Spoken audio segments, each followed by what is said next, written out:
Hello everyone, आप लोगों का बहुत बहुत बहुत बहुत स्वागत है साचा हीलर में।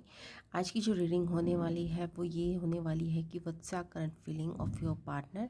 जिस भी व्यक्ति के बारे में आप जानना चाहते हैं वो आपके बारे में क्या सोच रहा है, उनकी फीलिंग्स क्या है। तो रीडिंग शुरू करने से पहले अगर आपने मेरा चैनल अभी तक सब्सक्राइब नहीं करा है तो do subscribe to my channel and like कीजिए, शेयर कीजिए, कमेंट कीजिए। मैं ये रीडिंग के लिए 2 पाइल्स बनाने वाली हूँ और पाइल्स के लिए मैंने कुछ पिका कार्ड नहीं रखा है। मैंने सोचा है कि मैं आपकी डेट ऑफ बर्थ के हिसाब से बनाऊँगी। जैसे अगर आपकी डेट ऑफ बर्थ 1 to 15 है तो आप पाइल नंबर 1 को देखिएगा, और अगर आपकी डेट ऑफ बर्थ 15 to 30 है तो आप पाइल नंबर 2 को देखिएगा। ठीक है, तो इस तरह से हम ये रीडिंग करने वाले हैं। तो चलिए शुरू करते हैं आपकी रीडिंग।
Hello pile number 1। तो ये तो कार्ड थे आपके जो शफलिंग के दौरान आए थे।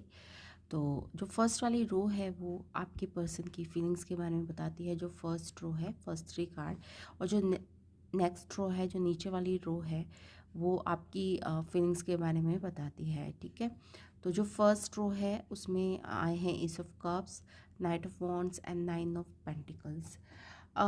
S of cups, S of cups जो है एक वाटर एलिमेंट का कार्ड होता है। इसमें आपको एक पॉन्ड दिख रहा होगा, ऊपर से ना फाउंटेन टाइप दिख रहा होगा। तो जो फर्स्ट मैसेज मुझे मिला जब मैंने इस कार्ड को निकाला, तो फर्स्ट मैसेज ये था कि इस रिलेशनशिप की जो मेमोरीज़ हैं उसमें वाटर बॉडीज़, जैसे कहीं पॉन्ड्स, लेक्स या फिर कोई ऐसी जगह जहाँ पे फाउंटेन्स वगैरह ज़्यादा हों, तो वहाँ पे उससे रिलेटेड काफ़ी मेमोरीज़ होंगी इस रिलेशनशिप की, या शुरुआती दौर में आप यहीं पर ही मिले होंगे। ऐसा ही कुछ लग रहा है कि वाटर बॉडीज़ की तरफ काफ़ी अट्रैक्शन था। उसके बाद आता है नाइट ऑफ वॉन्ड्स और उसके बाद आता है 9 ऑफ पेंटिकल्स। तो पहले हम इन दोनों कार्ड्स के बारे में बात करेंगे, S of cups and night of wands. जो नाइट ऑफ वॉन्ड्स है, टू बी वेरी फ्रैंक, अगर ये लव रीडिंग में आता है नाइट ऑफ वॉन्ड्स, तो इसको हम ज़्यादा it's not a positive card. But इसका मतलब ये भी नहीं है कि बिल्कुल ही नेगेटिव कार्ड है। इट्स लाइक अ पर्सन की, ऐसा पर्सन जो हवाई बातें करता है, जो ग्राउंडेड नहीं है, जो रिलेशनशिप को मतलब जैसे समझना चाहिए वैसे नहीं समझता है। ठीक है ना, इट्स लाइक दैट कि यू नो कुछ भी कह दिया, कुछ भी बोल दिया। It's like it's not something a person with a depth. Okay, तो इस तरह के कार्ड्स नाइट ऑफ वॉन्ड्स के बारे में कहा जाता है।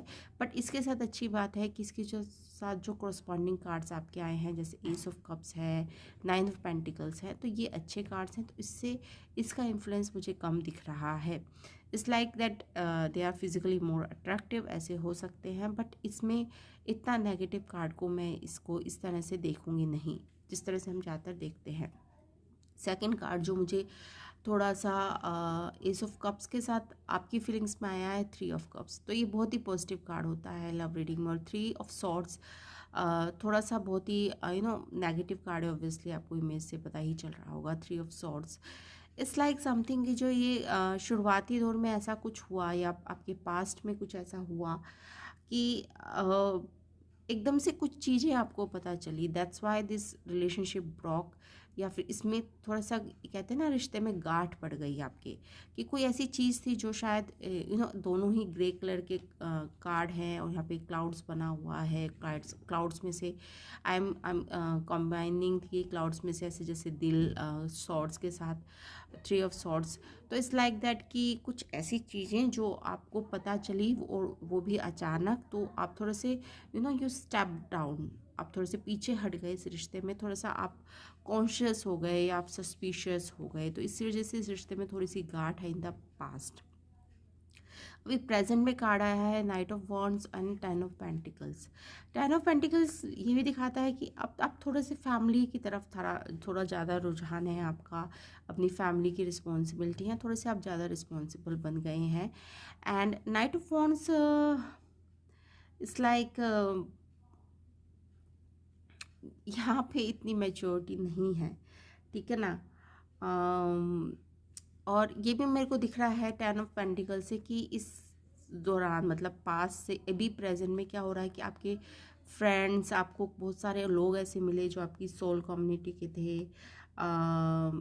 आइडियाज़ आपको अच्छे अच्छे आए जिससे आपने अपने ऊपर काम किया।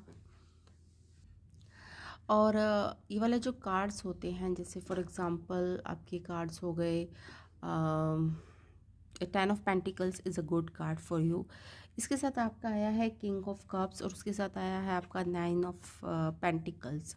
तो मुझे जो फ्यूचर है, ये दोनों फ्यूचर के कार्ड हैं, तो इसमें जो फ्यूचर में दिखाई दे रहा है, तो यहाँ पे इस पर्सन के अंदर थोड़ी सी मैच्योरिटी आ रही है।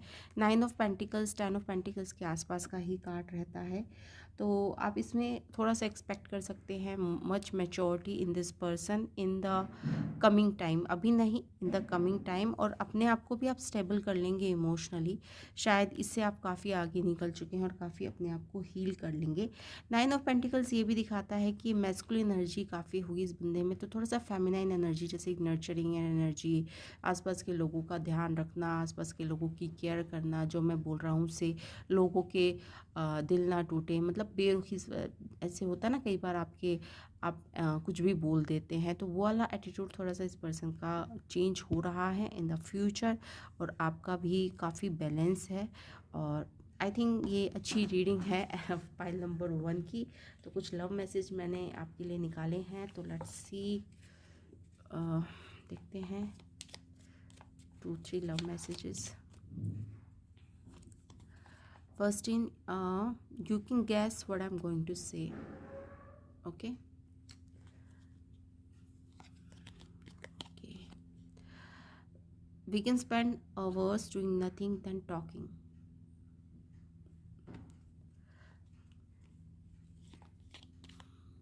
You have passion in all that you do. ये तो काफ़ी अच्छी है, मुझे ये दिख भी रहा था यहाँ पे आपका कि कैरियर के प्रति आप काफ़ी सजग हैं। तो ये तो थी आपकी reading. Thanks for watching, bye bye.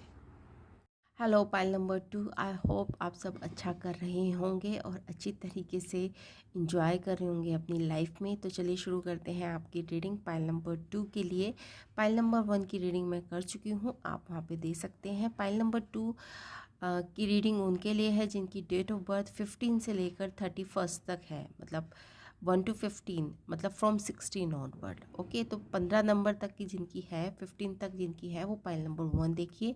From 16 to 31 pile number 2 देखिए, ठीक है। तो अगर आप गलत पाइल में आ गए हैं तो आप सही पाइल में चले जाइए। तो ये पाइल नंबर 2 है, 16 से लेकर 31 तक अगर आपकी डेट ऑफ बर्थ है तो ये रीडिंग आपके लिए है। तो चलिए शुरू करते हैं।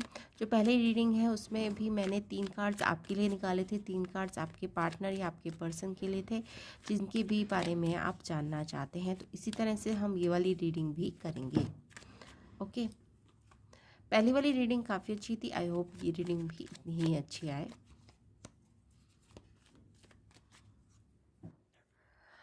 First card is Eight of Swords. Okay, this is for the past. Second card is Nine of Wands, present, and third card is Page of Swords for the future. Okay.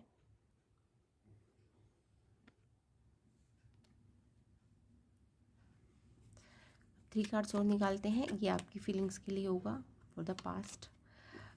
S of swords, दोनों ही swords card आए हैं आपके। For the present two of wands,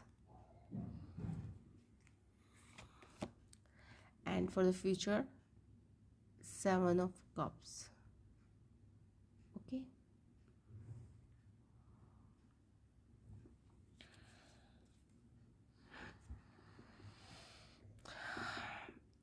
जो पहली चीज़ जो मैं notice करी है मैंने इस रीडिंग में और जो इस ब्रांड में, वो है कि आपके जो फर्स्ट कार्ड्स हैं, आपके जो पास्ट के कार्ड्स हैं, आप उनका आपके पर्सन के में आया है एट ऑफ सॉर्ड्स और आपके में आया है एस ऑफ सॉर्ड्स। ठीक है, एट ऑफ सॉर्ड्स इस तरह का कार्ड होता है जैसे कि किसी का लिमिटेड बिलीफ है, किसी ने एक अपनी सी दुनिया बना रखी है, अपनी ही दुनिया, मतलब वो उसी में ही जी रहा है कि ऐसे ही होता होगा, ऐसे ही चलता होगा। मतलब ही अपने आप को एक्सपीरियंस नहीं लेने देना जीवन का। ठीक है ना, मुझे जैसा मुझे समझ में आता है या फिर मेरे को अब तक जैसा मैंने जीवन जिया है वो ही जीवन सही है, उसके अलावा कुछ भी सही नहीं है। तो this is the energy of eight of swords. मतलब काफ़ी इट्स लाइक कुएं का मेंढक। ठीक है, तो एट ऑफ सॉर्ड्स की को देखकर मुझे जो समझ में आता है वो कुएं का मेंढक। और एस ऑफ सॉर्ड जो होती है वो काफ़ी काफ़ी ऐसी एनर्जी होती है जो बहुत कुछ सीखना चाहती है, बहुत कुछ समझना चाहती है, बहुत कुछ जानना चाहती है, नई नई चीज़ों को देखना चाहती है, जिज्ञासु प्रवृत्ति। ठीक है, ये थोड़े से जिज्ञासु प्रवृत्ति के होते हैं। ठीक है, तो आपके लिए इस तरह का कार्ड आया और आपके पर्सन के लिए एट ऑफ सॉर्ड्स का कार्ड आया है। तो जस्ट देख लीजिएगा किसके साथ कौन सा मैच बैठ रहा है। तो पास्ट में ये सब चीज़ें चलती रही थी कि आपका एक अपोजिट पर्सनालिटी मुझे आगे की कार्ड्स में भी दिख रहा है कि आपकी और आपके पर्सन की जो पर्सनालिटी है वो बहुत ही अपोजिट है। ठीक है, फीलिंग्स की बात करें तो ये पहले भी डरे हुए थे इस रिलेशनशिप में, अब भी डरे हुए हैं। और डरे क्यों हुए हैं? आई थिंक आप की जो पर्सनैलिटी है वो ओवर पावर करती है इस पर्सन को, या फिर वो उसको देख के वो डरते हैं कि ऐसा भी हो सकता है, या फिर आप बहुत मुंह फट होंगे, या फिर आप काफ़ी खुले विचार के होंगे, डरते नहीं होंगे। और ये पर्सन को काफ़ी मतलब लगता है कि this is not the way to live the life. ठीक है, टू बी वेरी फ्रैंक। और आगे भी आप अगर नेक्स्ट कार्ड पे जाएं, नेक्स्ट रो पे, तो आपको नाइन ऑफ वॉन्ड्स दिखेगा, साथ में टू ऑफ वॉन्ड्स दिखेगा। तो नाइन ऑफ वॉन्ड्स और टू ऑफ वॉन्ड्स भी बहुत ही अपोजिट कार्ड्स होते हैं। नाइन ऑफ वॉन्ड्स होता है जिसमें एक डरा सहमा सा आदमी होते हैं जिसके पास्ट एक्सपीरियंस अच्छे नहीं होते और उसको लगता है कि एक बार फिर उसे धोखा मिलेगा, एक बार फिर उसके साथ चीटिंग हो जाएगी, एक बार फिर उसके साथ काफ़ी कुछ बुरा हो जाएगा। आई थिंक ये पर्सन का जो पास्ट का ट्रॉमा है वो उसका बैगेज काफ़ी ज़्यादा है, तो इस वजह से ये आपके साथ मतलब इतना हो नहीं पा रहा है जितना हो सकता था। ठीक है ना, तो ये तो आपको समझने वाली बात है कि आप इस रिलेशनशिप को आगे कंटिन्यू करना चाहते नहीं चाहते। इस पर्सन का अपने बोझ काफ़ी हैं, अपने बैगेज काफ़ी हैं, इनके पास्ट में कुछ ऐसा हुआ है, बट इसका एक्सक्यूज़ ये नहीं है कि वो इस रिलेशनशिप की खूबसूरती को मतलब ख़त्म करें या फिर छोड़ दें, इस रिलेशनशिप को खूबसूरती से ना जिएं, क्योंकि आपकी जो इंटेंशन है वो तो जेन्युइन है। ठीक है, तो इससे कोई एक्सक्यूज़ नहीं बनता। तो फिर ये तो आपको देखने वाली बात है कि यू वांट टू कंटिन्यू और नॉट। और जो मुझे काफ़ी कुछ आगे दिख रहा है, तो ये पर्सन पेज ऑफ सॉर्ड्स की एनर्जी में इन द फ्यूचर है, और उसके बाद आप यहाँ पे सेवन ऑफ कप्स की एनर्जी में हो, थोड़े से उलझे हुए। सेवन ऑफ कप्स की एनर्जी होती है उलझना, कंफ्यूजन की एनर्जी होती है। जैसे पर्सन खड़ा है, उसको इतने सारे कप्स हैं, इसको समझ नहीं आ रहा कि कौन से वाले कप में उसके काम की चीज़ है, कौन से वाले कप्स में नहीं है। तो it's like that of very confusing energy. और पेज ऑफ सॉर्ड जो होता है एक बच्चा होता है, ऑब्वियसली इट्स अ चाइल्ड जिसने तलवार पकड़ना अभी अभी सीखा है, या फिर अभी अभी वो कोशिश कर रहा है कोई न्यू आर्ट करने की। तो आई थिंक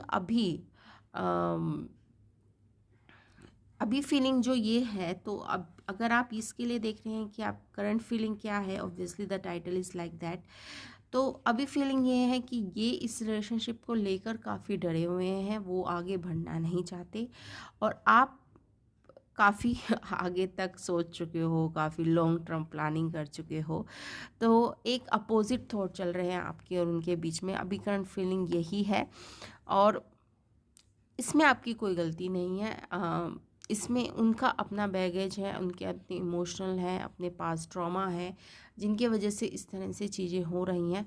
तो इसमें आपकी कोई गलती नहीं है, बट आपको जानना बहुत ज़रूरी है, आपको कंफ्यूज नहीं होना है। आपको ये पता होना चाहिए कि what type of person you want, आपकी प्रायोरिटी क्या है, आपको किस तरह का पर्सन चाहिए, आप किसके साथ खुश रह सकते हैं।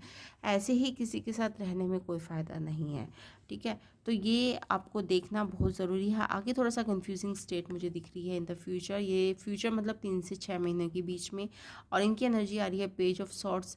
तो ये कुछ नया सीखने की कोशिश करेंगे, अपने कॉन्फिडेंस को बूस्ट अप करने की कोशिश करेंगे, बट पर बैगेज काफ़ी है इनके पास, ट्रॉमा उसके पहले काफ़ी इन्हें रिलेशनशिप में शायद कुछ मिला होगा, इस तरह से धोखे वगैरह, आई डोंट नो, बट यहाँ पे काफ़ी कुछ बैगेज है। उसके बाद पेज ऑफ सॉर्ट्स की एनर्जी, ये अपने कॉन्फिडेंस को गेन करने की कोशिश तो कर रहे हैं, बट यू नो आप उनके चक्कर में अपना टाइम मत खोइए। I think if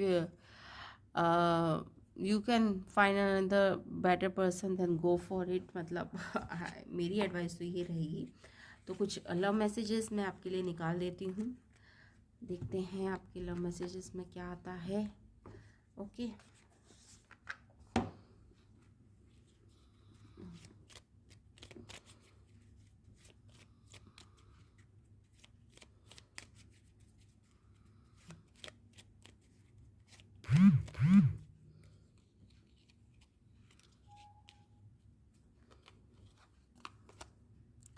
you take care of me and stay by my side when I am ill, that's what I am saying. मतलब इल का मतलब ये नहीं होता हेल्थ से ही रिलेटेड हो, मतलब इट्स लाइक कि आपने एक बच्चा गोद ले लिया, you don't want a you want a man, you want don't want a boy जिसकी आपको टेक केयर करनी पड़े ममा की तरह, ठीक है ना। तो ठीक है ना, तो इट शुड बी कि ठीक है आप उनकी टेक केयर करते हैं, उनकी साइड्स में रहते हैं, उनको जब भी कोई इमोशनल नीड्स होती हैं या फिर कुछ पैम्पर वगैरह करते हैं, बट इट्स नॉट ओके। आपको भी कुछ मिलना चाहिए इस रिलेशनशिप में, ओके। सब गिव गिव गिव करने से कोई फ़ायदा नहीं है। You make my fears melt away, that's what I am saying, ठीक है। तो you know you have to be bit selfish in this relationship, आपको अपने लिए सेल्फिश होना पड़ेगा। You can make me better when I am feeling down, come on. Okay, you bring peace to me, everything you bring to him you give to him।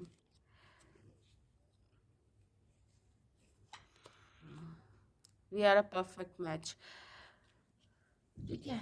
तो आपको decision लेना है इस रिलेशनशिप में, you are my strength, okay.